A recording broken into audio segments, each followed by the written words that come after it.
different type of the respiratory organs in the frog. In the larval stage of their life, gills are the respiratory organs. In adult frog, lungs and the skin are the respiratory organs. Lungs are also important organs, skin also important organ. Why? Frog, it can make up to 1/3 of total oxygen.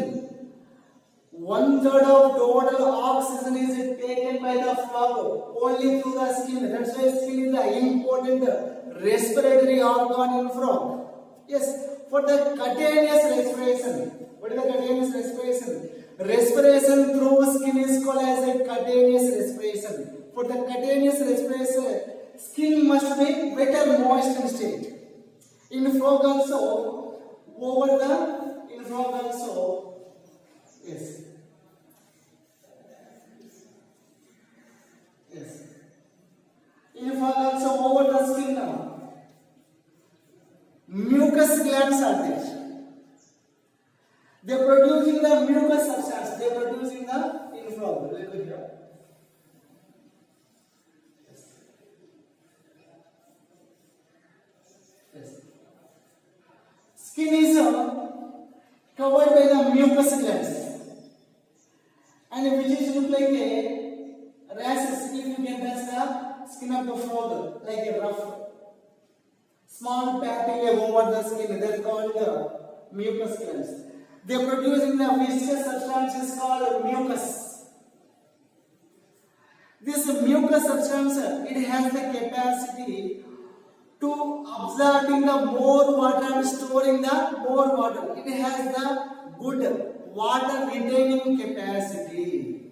Mucus substance has the good water retaining capacity. Means good water storing capacity. It has the more water storing capacity or water retaining capacity. After some time, skin becomes dry. Immediately, frog can jump into the water. I think you might have observed at our surroundings also.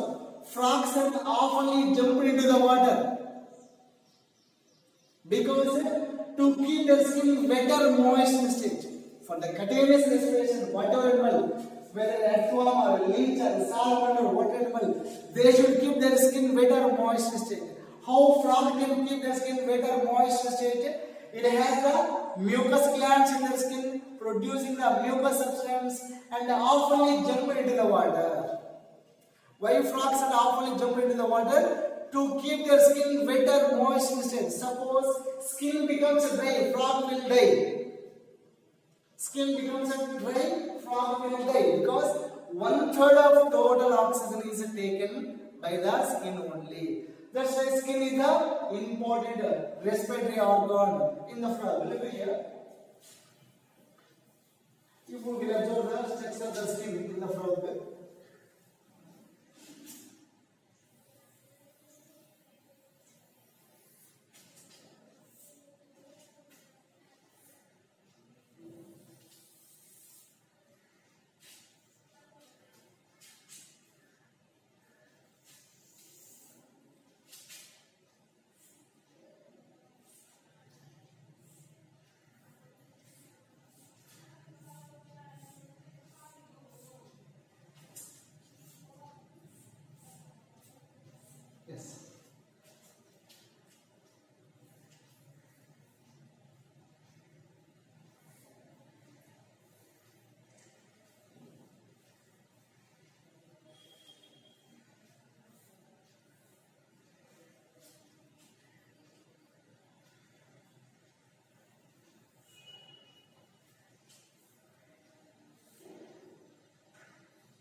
These are the mucous glands.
This is the respiratory system in the frog. Look here. It is the epidermis.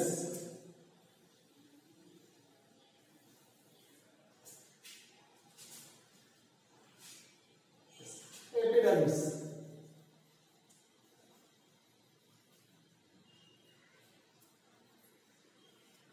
This is the dermis. Yes. These are the mucous glands.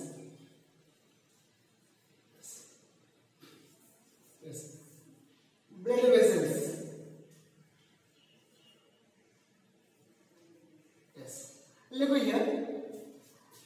Skin is richly supplied with the blood vessels. Richly supplied with the blood vessels. Yes. So, water present in the blood, it is absorbed by mucous glands. These are the mucous glands. Absorbing this mucous glands and release the mucous substance over this surface of the skin, means over the epidermis. Yes, this mucous substance is spreading all over the skin, all over the skin now. This mucus has the capacity to absorbing the more water and retaining the water for the prolonged period. So, oxygen present in the surroundings is directly diffuses into the skin, and the skin diffuses into the blood, transporting to all the cells or tissues in the body of our planet. In this way, continuous respiration takes place in the frog. Yes. And the frog can show us adaptations during the unfavorable environmental conditions. What are the adaptations are shown by the frog during the unfavorable conditions? They are aestivation and hibernation. Yes. Aestivation and hibernation. Yes. During the summer season, environmental temperature will be more and more. To protecting this or preventing the drying of the skin from the hotness, frog can make the burrows in the soil, living inside the burrows. Inside the burrows, there will be moist and cool. Even it is hot in the atmosphere, During the summer season, frogs can make the burrows in the soil and living inside the burrows. This is called as a estivation or summer sleep. Estivation or summer sleep. Yes. What is the estivation or summer sleep? During the summer season, frogs can make the burrows in the soil, living inside the burrows. This is called as a summer sleep. Why they are living inside the burrows? If they are living inside the burrows, they will be cool and wet even it is hot in the atmosphere. That's why frogs are living inside the burrows during the summer season. That is what adaptation. Suppose during the winter season, in the winter season also less temperature in the atmosphere. That's why all the humidity means moisture present in the atmosphere, which is reaches the land as a snow. Air becomes dry. That's why water from the skin of the frog will escape into the atmosphere. There will be chance for the drying of the skin. To overcome this problem, during the winter season also, frogs can make the burrows in the soil and living inside the soil. That is called as a hibernation or winter sleep. Yes. What is the hibernation or winter sleep? Frogs can make the burrows inside the soil and living inside the burrows during the winter season. Yes, during the winter season, frogs can make the burrows in the soil, living inside the burrows. This is called as a hibernation or winter sleep. These two are the adaptations, different itself from the adverse environmental conditions. Okay, these are the types of respirations. Until this respiration and animals are over, now we will discuss respiration in plants. Yes, respiration in plants.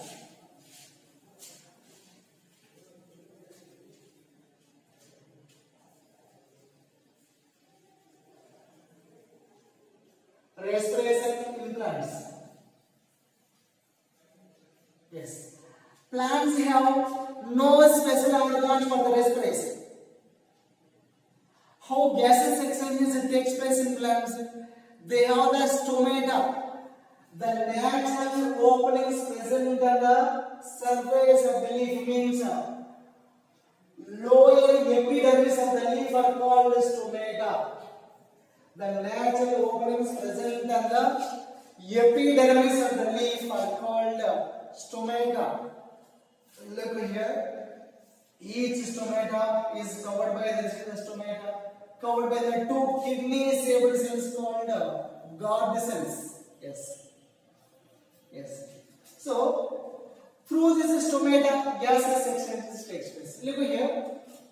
It is present on the epidermis, especially lower epidermis. Look here. This stomata is open into the one air space. Stomata is open into the one air space. Yes. So,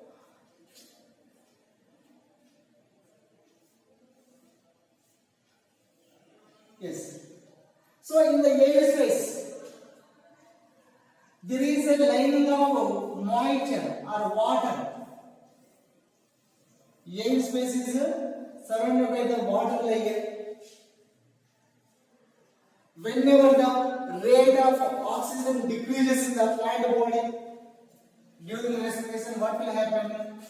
Oxygen present in the surroundings, it is diffuses from the surrounding to stomata, stomata to air space, from air space to diffuses into the moisture. It is dissolved in moisture, and these cells are continuously attached with each other. The entire this plant, from this moisture layer to first layer of the cells, then second layer, third layer. In this way, continuously, it can spreading by the diffusion process all over the plant body. In this way, oxygen is entered to the plant body at the same time.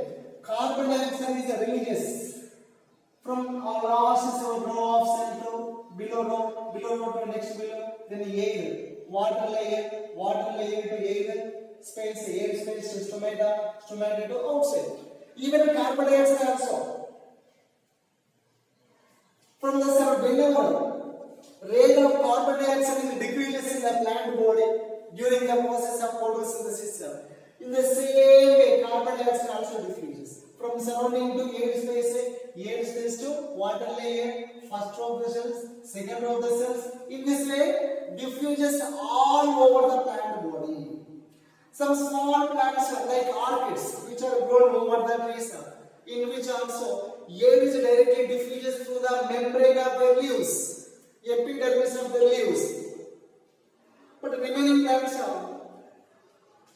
gases exchange takes place, respiration takes place through this air, through this stomata present on their epidermis. In some plants, they have the natural openings on their stem.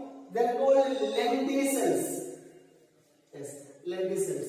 Look here. This is the spicule. Small dot sections. These are the small holes. These are called lenticels. If you will observe this single lenticel,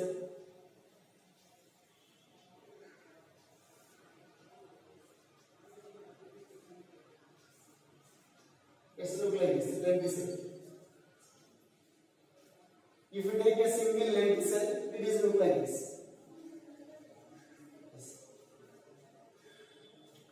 So, gas is present in the surrounding cell, oxygen and carbon dioxide. It is diffuses from surrounding to air space in the lenticel. Then water layer, then first row, second row. In this way, diffuse the same way. How gases are diffuses through this stomata in the same way. Through this lenticels also diffuses and spreading all the cells in the body, all the cells in the plant body. The main difference between the lenticel and stomata. The air space